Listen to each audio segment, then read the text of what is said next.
Before you watch this video, I want you to know this is for people who are new to Nerf, and if you have any experience at all, you're going to think this is retarded, so stop watching now. Before I officially start today, I want to make a confession. I've been using my Recon a lot more lately, and I found that, yeah, it's the coolest looking gun Nerf has ever made because of all the parts that'll come off of it. But if you're going to use it in an actual war, it's extremely impractical. So I made this video to show you the greatest guns and gun combos. The most important gun used in a Nerf war would be the primary, which is the gun that has the longest range, which you use most often.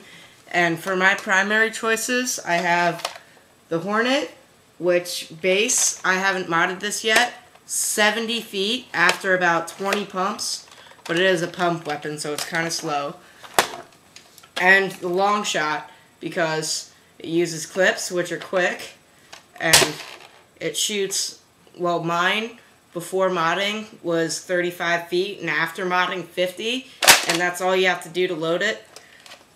And just because it's new, the Recon, even though, well, I opened mine up, and I think that might have affected it, but I didn't change anything.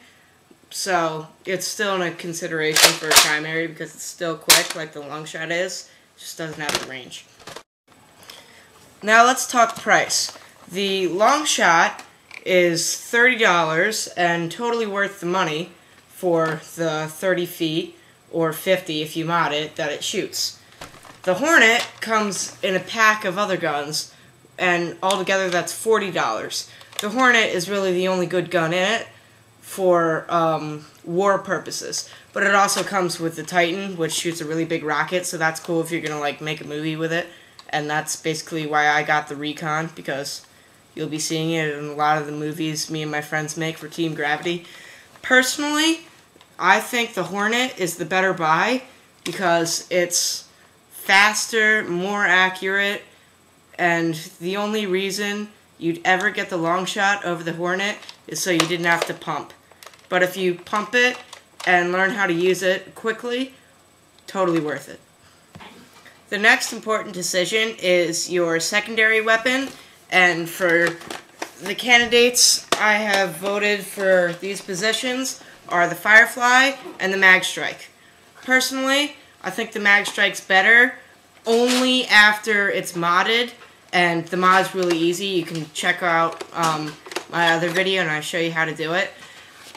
But if you get the Hornet for your primary, you might want your secondary to be the Firefly to complement it, because if you use two pump weapons, you're bound to screw up sometime. The best combination is a pump weapon that gets some pretty good range, and then a cocking weapon, which gets pretty good speed. Now, everybody knows the Mag Strike is faster than the Firefly, but not when you have to pump it. So, if you get the Hornet, you should get the Firefly. And if you get the long shot, you should get the Mag Strike, but you have to mod the Mag Strike for it to be of any use at all. Some Nerfers will opt for a third weapon, usually a pistol of some sort, and my nominees for this category are the Dart Tag Crossfire, because it's got pretty good range and it can hold a lot of darts, the Night Finder, because it's really accurate, and the Maverick, because it's really fast.